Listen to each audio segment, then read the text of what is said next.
ഒരിക്കൽ ഒരു വൃദ്ധനായ പിതാവ് കോടതിയിലെത്തി പരാതി ബോധിപ്പിക്കുകയാണ്. എൻ്റെ മകൻ അവൻ്റെ കഴിവിനനുസരിച്ച് മാസത്തിൽ ഒരിക്കലെങ്കിലും ചെലവിന് തരാൻ വഴിയുണ്ടാക്കണം. ഇത് കേട്ട് മകനെ ഹാജരാക്കാൻ ജഡ്ജി ഉത്തരവിടുകയാണ്. മകൻ എത്തിയപ്പോൾ പിതാവിന് ചെലവിന് നൽകാത്തതിനെക്കുറിച്ച് ജഡ്ജി ചോദിച്ചു.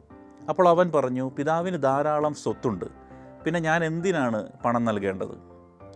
പക്ഷേ ആ വൃദ്ധൻ ആ ആവശ്യത്തിൽ തന്നെ ഉറച്ചു നിൽക്കുകയാണ്. മകൻ മാസത്തിൽ ഒരിക്കൽ തനിക്ക് $1 തരണമെന്ന് വാശി പിടിച്ചു. അങ്ങനെ ആവശ്യം കോടതി അംഗീകരിക്കുകയാണ്. ഈ നടപടിക്രമങ്ങളൊക്കെ അവസാനിച്ചപ്പോൾ ജഡ്ജി പിതാവിനോട് ചോദിച്ചു, വെറും $1 വേണ്ടി എന്തിനാ ഇങ്ങനെ നിർബന്ധം പിടിച്ചത്? അദ്ദേഹം പറഞ്ഞു, തിരക്ക് കാരണം മകൻ എന്നെ വിളിക്കാൻ പോലും സമയമില്ല. എനിക്കവനെ കാണാതിരിക്കാൻ കഴിയുന്നില്ല. അവൻ എൻ്റെ മകനല്ലേ. ഈ വിധി വന്നാൽ മാസത്തിൽ ഒരിക്കലെങ്കിലും എനിക്കവനെ കാണാമല്ലോ.